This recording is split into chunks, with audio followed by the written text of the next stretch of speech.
So while I had the Whamageddon in my head, I decided to go straight into it and do its big brother as well. The Double Whammy Double IPA. Excited to taste this because I really enjoyed the Whamageddon.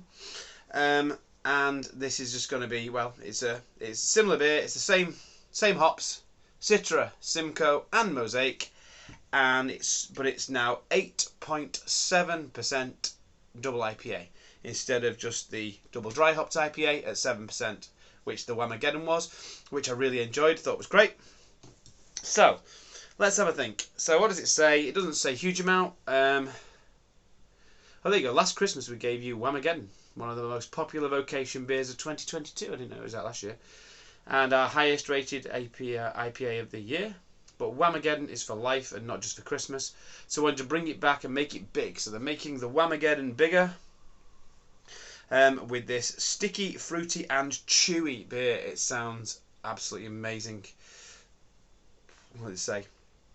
A version of Whamageddon. There you go. So it's a version of Whamageddon. I love the picture there. It's very, I don't know what that logo is, but it's very kind of 1980s kind of sort of almost like video game or sort of game show kind of thing. It's just got a real retro vibes to it there. It's part of the Vocation versions range, it seems, which I didn't even know there was a Vocation versions range. But this is a amped up version of the Whamageddon, which I enjoyed immensely. Stop talking. Okay, let's crack it open. So it's cracked open. It's going in the glass. We're not putting too much in because with a double IPA, I feel like you should just put a little bit in. And, well, that's a little bit, and just have a go on it. So double whammy, put it there. Glass, put it there. Oh, let's go. Let's have a sniff. Oh wow, yes. So that's it. That's again, I'm being hit in the face with that kind of almost like fruit and cream kind of vibe, like pineapple and cream, but in a good way. But not just that, I'm trying to think what fruit I'm getting there on the nose. I mean, obviously we're getting mango, we're getting orange. It's really strong aroma, which of course it will be because the Whamageddon had a strong enough aroma, and this is amped up 8.7%. I'm expecting this to be really thick, really creamy in my mouth, which that's what I like from a double IPA. I'm expecting it to be smooth, expecting it to be pillowy. I don't want to get it in the mouth just yet. I just want to think. I'm going to picture what it's going to taste like just by the smell. Now this is straight out of the fridge, so it may get better as I continue to drink it, as it warms up a bit. But to be honest, it is a double IPA. It's not an Imperial Stout. I'm not going to let it warm up too much before drinking it. Because again, these pails, they're to be drunk outside in the sun, as well as just indoors in the winter. And obviously we've got to think about that as well when we're reviewing it. So let's have a think. So yeah, I mean, smells delightful. Getting a massive cocktail of lovely fruit flavours there. A little bit of dankness, a little bit of cream, a little bit of oatiness as well. Quite a bit of oatiness as well there. Okay, well, that's about it really from the smell. It just smells absolutely amazing. So I'm going to go in for the taste. Here goes. Cheers.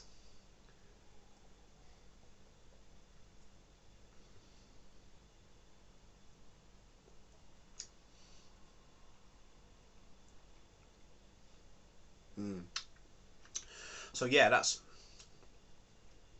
got the right amount of dankness there to offset the fruity flavours.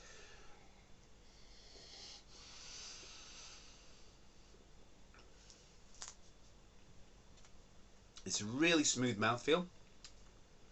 It's smooth, it's pillowy, it's got very low bitterness. I would say there's a little bit zinging on the back of my tongue there towards the end.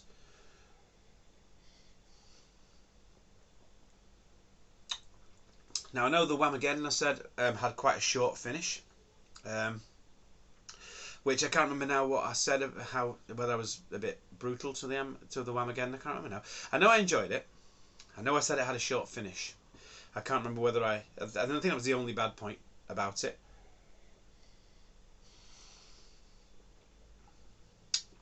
And this is similar. It's beautiful flavour. It's not lingering as much as I would like, especially for 8.7%. I mean, 8.7%, that's big. That's a big double IPA, that. I mean, usually the double IPAs I drink tend to be about 8%, 8.2 at a push. 8.7 pushing towards 9. You're getting almost into triple IPA territory there. Certainly the flavours are amped up. The flavours are lovely. It's really tropical. It's really juicy. It's creamy. It's oaty. So there's a bit of a bitterness that's floating around towards the end, but the flavours tend to disappear a bit.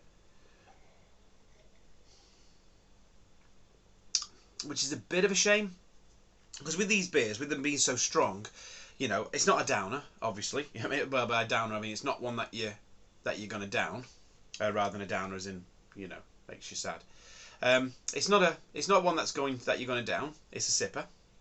But sometimes with my sippers, I like to have a sip and then just sort of sit there and enjoy the aftertaste first. Sometimes it's a good minute or two that you're enjoying the aftertaste for before you take another sip, and then it lasts you so much longer.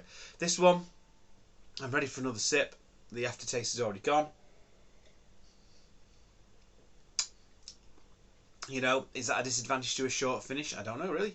I say it's a longer finish than the Whamageddon. The Whamageddon was almost like hit you in the face with the flavour, and then it was almost like 2 seconds later it was gone. This one, I'm talking now, I'm still tasting those lovely flavours. You know, the flavour is lingering more on my palate. It's still tingling there. It's still on there. I can still get that. So there is a slightly longer finish.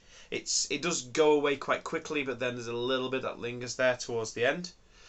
Which is, you know, it's very similar to the Whamageddon. It's lovely flavours. It's really nice taste. It's right up my street. If you like one that's not too bitter, if you like one with a lovely soft mouthfeel, if you're familiar with Mosaic, Citra and Simcoe, them 3 hops go together really well and they make a really nice tasting beer. If you like a fruity, creamy, smooth, oaty kind of beer.